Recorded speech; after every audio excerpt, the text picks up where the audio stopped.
داسې هم دي چې هغو د خپلو ګناهونو اعتراف وکړلو، اقرار یې وکړلو او خپل نیک عملونه یې ملو کړلو او ځنه یې بعد ورسره ملو کړلو. عسى الله ان يتوب عليهم ان الله غفور رحيم. کېدای شي چې الله رب العزت په هغوی باندې توجه وکړي، بشک الله تعالی بخشش کوونکی مهربان ده. خذ من اموالهم صدقه تطهرهم وتزكيهم بها وصل عليهم ان صلاتك سكن لهم والله سميع عليم. دی هغوی مول نه صدقه راواخله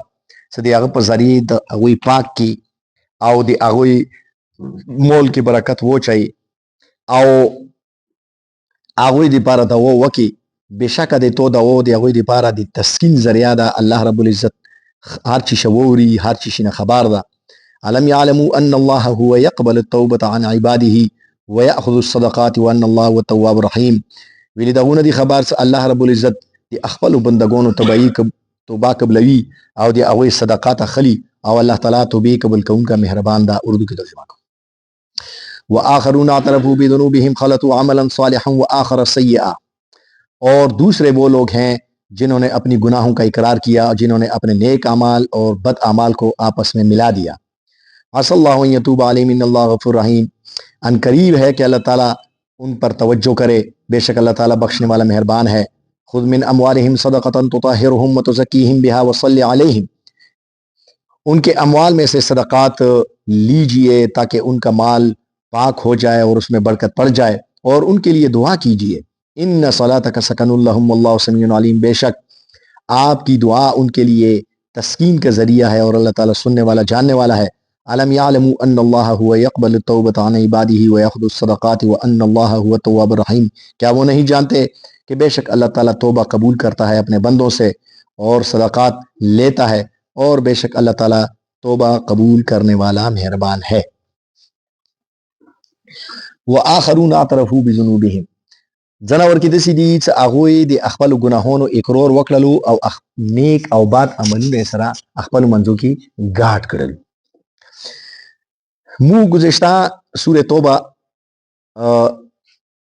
نه بعد تقریبا نیمایي سپارې ته خبره راورسېدله، نو د هغه نه بعد د غزوه تبوک والا ذکر شروع ده. ډېر نو چرته رکوونو کې الله رب العزت د مختلفو طبقاتو په غزوه تبوک کې چې کوم دغو تقسیم شوي وو د هغه ذکر یې وکړل. نو د هغه خلاصه دغه ده چې غزوه تبوک چې کله روغللو نو په دې کې صحابه کرام او هغه ټایم کې موجوده چې کوم فریقین وو د حضور اکرم صلی الله علیه وسلم متبعینو کې، نو هغه کې یو تو هغه وو چې هغه مخلصین وو، بالکل اخلاص والا خلک وو. هغه پیغمبر علیه السلام سره اول مرحلې کې تیار شو، جهاد ته ورسره لوړلو. دویم ورکې هغه طبقه وه چې هغوی ته اول سر کې لږ تردد وشولو چې ګرمي ده ډېره زیاته او د هغه ټایم ده، د خجورو پخېدلې ټایم ده، خو هغه نه بعد لږ تردد نه بعد اغوا تیار شو. د هغوی ذکر چې کوم ده که نه هغه الذین اتبعوه فی ساعة العسره په دغو ایتونو کې ده. او دریم نمبر کې هغه صحابه کرام زیات مجمعین وو چې هغو وکي سره عذر وو،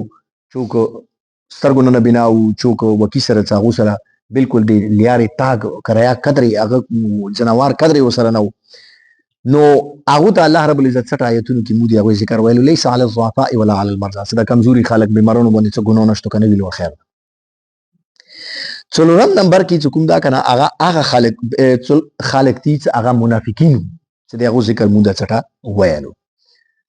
چې هغه نیم د شیطنت دپاره لوړلو پیغمبر علیه السلام سره او نیم سره لوړ نلو. او پنځم نمبر کې هغه خلک وو چې هغه وو مخلصین، اخلاص والا وو، خو بېواسه نه وو، خو صرف او صرف د خپلې سستۍ وجې نه پوتې شولو، هغو نه لوړو. اوس دغو ایتونو کې د هغو ذکر ده، دغه پنځمې طبقې چې د کوم محض سستۍ وجې نه پوتې شولو. اوس د دوی متعلق الله رب العزت فرمایي چې د هغه طبقه ده چې د هغو نیک او بد عملونه خپلو منځو کې سره ګاډ واډ کړل، څه یې نیک کړي دي څه یې بد کړي دي. چنانچه داسې وشولو چې دغه کسانو متعلق روایات مختلف دي چې څو کسان وو، خو بهرحال ډېر قول دغه ده چې دا تقریبا یو 10 کسان. په هغو 10 کسانو کې 7 کسان داسې وو چې هغو کې نامو کې اختلاف ته دی او وو کې خو یو کس ورکی متفق علی دا هغه باندې ټول مفسرینو اتفاق کړه دا هغه د ابو لبابه ابن عبد المنذر نامه وا ابو لبابه رضی الله تعالی عنہ مشهور صحابي دا نن سبا بچای باندې خلک نامې کېږي دا ډېر لوی جلیل القدر صحابي او دا ډېر وخت بیت عقبه کې مسلمان شوو یعنی پیغمبر اسلام یا مکی کې و چې دوه مدینې نه ویرغللو او پیغمبر اسلام باندې ایمان وروړل دا خو باندې دی چې دا یو میسټیک ونه وشولو څه دو بغیر د عذر نه لوړ نه نو دغه وو کسان چې کله ته اطلاع ته ملو شول چې پیغمبر اسلام غزوه تبوک نه روان ده او نږدې ده نو دغه ډېر سخت مول شو په خپل غلطۍ څخه تا مڅ وکړو یاره څه چالي وکړو چې مسجد نبوي کې ستنی وی ځای په ځای چونکه هغه زمانه کې خدای نه منا سیستم نه او بس د خجورو ولا ونی بي هغه به د پوسا هغه ته کوم دا کنه دی ون ولا کوم سټي وی هغه به ورلا کې کړل نو هغه ولا ستنی نو هغه ستونو پسې دغه ځنه وتړل خپل رشتہدارانو ته هاري وویل چې بس مو وتاړه او ابو لبابه رضی الله تعالی دا قسم وکړل چې قسم دا چې زه به وره پر ځون نه خلاصاو چې مو پیغمبر اسلام په خپل لوس خلاص نکي بس زه به تړل امو ده پرې کمر شیا چنانچه پیغمبر علیہ السلام معمول مبارک دا و چې کله به بهر نه راتللو ډایرکټ به کور ته نه تللو اول به مسجد نبوي ته تللو هغه چې شکراني نوافل ادا کړلو چې سفر نه خوري په خیر سره ورسول نو پیغمبر اسلام جمعه ته نو وته چې کسي آی کا سون تغلی شي پیغمبر اسلام ماجرا تاسو وکړل چې ورکه څه چاله نو چوته ویل چې رسول الله صلی الله چال و دا ویل چې نه بس دا غلطي شي دا او مور پر جن نه خلصو چې پیغمبر اسلام خلاص نو حضور د سره ورته فرمایلی چې دغه ته سینما پکور دغه مو پر به انتظار کړه خو چې انتظار نه وکړلو جنونه وترلو نو اوس پرېږ دا چې الله رب العزت هغه متعلق څه فیصله وکړي حضرت ابو لبابه رضی الله عنه ولا خبرات ته ورسې هغه قسم کړه دا چې قسم د زوره به زه ځون نه خلاصوم چې پیغمبر اسلام په خپل لوس کولونه نو حضور صلی الله علیه وسلم قسم وکړه قسم دا چې الله رب العزت دغه متعلق څه فیصله نه نازل کړي زه نه خلاصوم چنانچه باز دا غوستنو پسې تړلیو المنځ لپاره به خلاص کړلو المهم به کو بیا به وتړل بس وګي تګي نور تور څوري بهوش شولو دغه غریبان نو دې سلسله کې دغه آیتونه نازل شول چې جناز خلق د سړي چې هغه اعتراف دی خپل ګناه کوي اقرار کوي چې بالکل غلطي نشي دا دویم خلطو عملا صالحا واخر سیئا نیک عملونه یا کړی دي او خراب عملونه یا کړی دي نیک عملونه خو ظاهره خبره ده سلمونه کولو زکاتونه ور کولو جهادونه کولو مخکې ټول ارڅ دغه کړی دي خو دا خو نیک عملونه شو او دې موقع کې دا غلطیونه وشول چې جهاد ته نه لوړو دا عبادت مال شول چنانچه محدثینو دي چې یو حدیث شریف نقل کړه دا سو په معراج په شپې حضور صلی الله علیه وسلم څخه کله لوړلو وم اسمان کې حضرت ابراهیم علیه السلام سره ملاقات وشول د حضور صلی الله علیه وسلم نو حضور صلی الله علیه وسلم فرمایي چې هغه ځای کې ابراهیم علیه السلام سره د څه کسون مو ولیدلو چې ځنه خو ډېر روشن چهره ولاو او ځنه ورکې د څه و چې د هغه په مخونو باندې دغونه نو خیر سره کوم په مخونو باندې دغونه دغه ته امو سره کومي فرشتي سره وي هغه ته ویل منډه لوشه نه مخ مخکوم نهر دا دي کې ولوم دی ا نهر کې څه ولم بدلون زو واپس ورغلو اغا اند سي دي روشن چهره ولا شو لکه څنګه د نور نو هغه فرشتو بیا حضور د سسن ته فرمایلو چې اصلا کې دغه اول څوک فریقو د روشن چهره ولا د هغه خلک دي چې دغه صرف نکې کړی او د کوم دغه مخونو باندې دغونه دا هغه خلک دي چې نیکای سره بعد عملونه کړی او دا نهر څوک دا کنه دا د توبې ولا نهر دا ته د توبې علامات تا کچری دا خلک توبې وبسي نو د دغه با اندانه منا روشن چهري شي لکه څنګه دي دغه ولا شولې نو بهرحال الله رب العزت دغه توبه څوک دا کنه دا آیتونه نازل کړلو نو دی آیتې کې دغه دی توبې دی قبل ولی اعلان وکړلو چې الله رب العزت دغه توبه بس قبول کړله کله دا آیتونه نازل شول نو د نور صحابه کرام زتر اجمعین او تا پیغمبر علیہ السلام کسونو روستولو آی کولوکو ابو لبابه رضی الله تعالی عنہ ته کله ویرو لغو ته ویل چې نه مو پیغمبر علیہ السلام خپل لوس منه کولو نه کی کنه نو زه مو به تاسو نه کولو صحابه کرام ورغلو پیغمبر علیہ السلام ته عرض وکړل چې دې زغاده د سی نو بیا پیغمبر علیہ السلام خپل ته سوي المنځ ته جمعه ته راتللو نو دو تړل شو پیغمبر علیہ السلام په خپل لوس مبارک باندې بیا دو کولو کړل نو بهرحال الله رب العزت دې هغو ولا توبه قبول کړه. د بل آیت کې ورته فرمایي چې خذ من اموالهم صدقه تطهرهم وتزکیهم بها وصلی علیهم. دغونه دغه ولا ملونه به طور صدقې واخله او چې دغه مول پاکیزه شي. اوس ایدي متعلق مفسرین فرمایي چې بیا داسې چال وشو چې کله دا صحابه کرام چې ترجمعین هغه نه کولو کړلی شو، نو بیا دغه دا فیصله وکړله چې یاره موږ باندې دا مصیبات څه راغللو که نه، دا صرف د خپل مول په واجې راغللو. دغه مول سره که موږ دومره مینه نه کولی نو موږ په موږ به دا وریځه نه راتلی، دا نافرماني به مونږ نه کېدی. لهذا پیغمبر اسلام ته وویل چې یا رسول الله صلی الله علیه وسلم ایمو چې څومره اموال دي هغه په تو صدق هغه تو ته موږ درکوو، په مسلمانانو یې صدقه که موږ 1 روپۍ دي کې نه ده پکار. حضور اکرم صلی الله علیه وسلم ورته وفرمایلي چې نه ما ته الله رب العزت دې حکم نه ده راکړی. چنانچه بیا دا آیتونه نازل شول. الله رب العزت وفرمایلي چې خذ من اموالهم صدقه، د هغوی ملونو نه دا من یو داسې ټکه ده په عربۍ کې چې د دې معنا دې ځای کې دا جوړېږي چې کني د هغو مول نه یوه حصه واخله، ټول مول ونه مه اخله. چنانچه حضور اکرم صلی الله علیه وسلم بیا هغو نه د مول دریمه حصه واخیستله. نو هغه نه شریعت کې دا مسله راووتله چې کني څوک چې کوم دا که نه خپل مول کا ورکول غواړي د هغه دپاره طریقې کار د هغه دا څه لکه یو فرض کې یو سړی د هغه مړېږي نو هغه وصیت کوي، نو د ټول مول وصیت نشي کوی چې وایي چې مو چې څومره مول ده هغه ټول چې کوم د الله په لارې کې ورکړه، تبلیغي مرکز کې ورکړه یا جمعته ته ورکړه یا پلاني غریب ته، نه دریمې حصې کې وصیت کوی شي. یعنې فرض کړئ یو سړي سره 10 लाख روپۍ دي، 9 लाख روپۍ دي، نو هغه یلی شي چې 3 लाख روپۍ مثال جمعته کې ورکړي یا پلاني غریب ته یې ورکړي،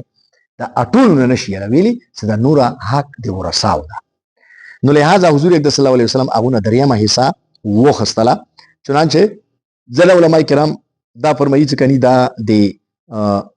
لکه اندا آیاتو زکات باندې لاګو کیږي چې کني پیغمبر اسلام ته دا حکم ده چې زکات نه وصول کړه. ځینې علما کرام فرمایي چې دا مغي موکی کی چې کوم دا کنه به طور صدقې چې هغه کوم ورکړو، خو بهرحال چونکې د آیات کې عموم ورکېده لہذا دین علماء کرام دا مسله را بسلی دا چې د وخت حاکم به کوم دا کنه د خلکو زکات خپل وصولوي او بیا به په غریبانو باندې تقسیموي. چنانچه حضرت ابوبکر صدیق رضی الله تعالی عنہ په خلافت کې چې کله پیغمبر علیه السلام دغه دنیا نو تشریف یوړلو نو یو طبقه چې هغه ته مانعین زکات نه ویل شو دا ورکې راووته. دغه کې بیا دوه فریقه یو فریق هغه چې هغه سپورت مرتد شو، زکات یا نه ورکول، نور چې شانه کول چې پیغمبر علیه السلام بس لوړلو خبره ختم شو، نبوت بس ختم شو، پیغمبر علیه السلام پر یوه خبره هغه لوړلو بس ختم ده. نو دا خو مرتدین وي دي متعلق خو لکه ټول صحابه کرام چې کوم دا کنه هغه څه کنفیوژن نه بس ټول اتفاق چې دا خلکو په جهاد کوو. یوه بله طبقه وه چې هغو مانعین زکات وو، هغو همدغه آیات نه استدلال وکړلو، هغه ویلي چې ګوره پیغمبر علیه السلام ته الله رب العزت فرمایلي دي ته خذ من اموالهم صدقه، د هغو والا زکاتونه ته وصول کا. اوس د پیغمبر علیه السلام لوړلو، اوس ابوبکر چوک ته چې موږ ته راځي چې یی چې یاره زکات مو ته راکړي، دا خو الله رب العزت سره پیغمبر علیه السلام ته حکم ورکړی. نو بهرحال حضرت ابوبکر صدیق رضی الله عنه فرمایلي چې مرتد خلاف خود جهاد کوم چې دغه خلافا کوم. حضرت عمر فاروق رضی الله تعالی عنہ حضرت ابوبکر صدیق رضی الله عنه فرمایلي چې نه د سکور ما کوه، دا خلک المنځ او داس ار څه کوي صرف د زکات نه هغه دي منکر دي. نو ته داسې چال وکړه چې دغه سره مکالمه مذاکره دا شای وکړو، جهاد وسره ما کوه ځکه څه. خو حضرت ابوبکر صدیق رضی الله عنه فرمایلي چې نه چې کوم سړی قسم دا څه په زکات او په المنځ کې فرق کوي، المنځ خمنیس او زکات نه ور کوي، هغه سره به جهاد کوم. ځکه زه بیل نه دا ټول تاسو مو ته انکار وکړي که نه زه بیله دغو خلاف جهاد کوم ته څو پرې مو سلیوي کې سلیوي ده، خو زه یې نه پرېږدم چې کوم سړی په المنځه او په زکاته کې فرق کوي هغه زه مؤمن نه ګڼم، د هغه خلاف به زه جهاد کوم. چنانچه وروسته بیا علما کرام دا وفرمیلو، ټول صحابه کرام بیا ورباندې شرح صدر وشوله چې یاره د ابوبکر صدیق رضی الله عنه دا خبره صحیح ده ویلې چې سبا ته یو بل فریق راچک شي هغه به یې چې اقیم الصلاة لدلوک الشمس، قرآن کې الله رب العزت پیغمبر علیه السلام ته فرمایلي دي چې لمونځ قایم کا. نو یی مطلب خدا شو چې پیغمبر علیه السلام ته فرمایلي چې لمونځ قایم کړه، بل ابوبکر ورکه چوک ته دوه مته چې لمونځ نه کوي، سبا به یو داسې فریق راوځي ابي انتظار څکاو لمونځ نه کوم، دا ځکه لمونځ پیغمبر علیه السلام سره خاص. نو ټول صحابه کرامو بیا دغه خلاف جهاد وکړلو، بیا هغه مانعین زکات کوم دا کنه څه توبه ګور شو چې مړ کړل، بهرحال دغه خلاف جهاد بیا وشولو. نو الله رب العزت فرمایي چې تطهرهم وتزکیهم بها، دا مال چې کوم دا د دغه لپاره د تطهیر ذریعہ ده. مطلب دا شای شو چې د زکات وصولول دا د کی دوا اغدي وجوهات زکات وصولی کی یو دا چې تو مول وسره پاکیزه شي یو دا چې خور غریب ته ورکې حصہ ملو شي نو علماء کرام فرمایي چې د کی اصل څه کومه وجه ده کنه هغه تطهیر مال ده یعنی د تو مول وسره پاکیز کیږي لہذا که یو نیمه موقع یو نیمه علاقه د سي روغ لاله لکه فرض کې دا ټل دا د دوره ډویل شول دوره مالدور شول لکه نن زو یورپ ته څه پروغ یورپ کې کوم دا غریب سړی نشته هغه غربت بالکل هغه نه لری کړه دا هغه خپل زکاتونه خیراتونه کړي د موته د انجیوز ولا د چې موته رسټي نو بهرحال کچيري وادسي وخت روغ لالو هغه کې خور غریب سره شتونه فرض کې ټل دوره ډویل شول چې دي سره خور غریب پوت نشي دې مطلب دا چې زکاتونه چوک نه وی کوي نه زکات په بیا خستل شي ویلی چې هغه غریب ولا هغه کټګوري کا اگر چې ختم شو خو د تطهیر مال خپوت نه کوي ته مول پاک شي سره د مملکت ډیر اخراجات پی کا خو غریب نه وي بلې نور اغشتو دي نو بهرحال دا کوم زکات دی متعلق علماء کرام فرمایي چې دا ټیکس نه علاوه ده موجوده کوم دا یو اوس داسې پنجاب کې ځنه لیبرل ملایون د سر وتلی دي هغه یې چې د کوم ټیکس لندو سر کوړه دا ټیکس دی زکات په مت کې رچی کنه لہذا مستقل زکات ورکول چې ضرورت نشته صرف ټیکس کوم دا کنه هغه تاسو ورکړي نو دا نه منا چې کوم غدي دا موسم سره ریوتی کی دا نه منا خلک زکات مو سیزن روشي بیا یې چې د زکات اسی یو فزول ټیکس خدمت لندو کنه اوس دا قرباني شپې وريږي تاسو وخت فیسبوک ونه ډاکړه دا څه فارس نه دا قرباني اصل یا جنور چې کوم دا کنه سلام دا وسره بس خور غریب ته 15000 روپے ور کا پاسه تو قرباني وشول نو دا منا خلک روزي الله رب العزت فرمایي چې وصلی علیهم هغه ته دوا وکا چنانچه علماء کرام دینه دا مسله وسلی دا څکه چیرې چوکو تعاون د سره وکي نو هغه لپاره دغه کول دا پکور دی حضور صلی الله علیه وسلم ته چو دان منا صدقات روللو نو پیغمبر اسلام بیا دغه وتا کوله ویلی ان صلاتک سکن لهم الله رب العزت فرمایي چې د داوود توسو لپاره دی هغه لپاره تسکین ذریعہ ده یو سړی ته سره تعاون وکي هیلپ د سره وکي هغه لپاره دوا وکا چې الله د جون د تدیر کې جزاکم الله ایمو جن خلک د خلوپ لدا سي پیکاوي ته څوره خګړه وسره کوي به خلینه دا نه دروازي چې جزاکم الله نو دوا وت کول پکور دي هغه چې کوم خګړه د سره کړی د هغه سره خوشحال شي زړه مطمئن شي زړه ته سکون سره ملو شي الله د متنه کوي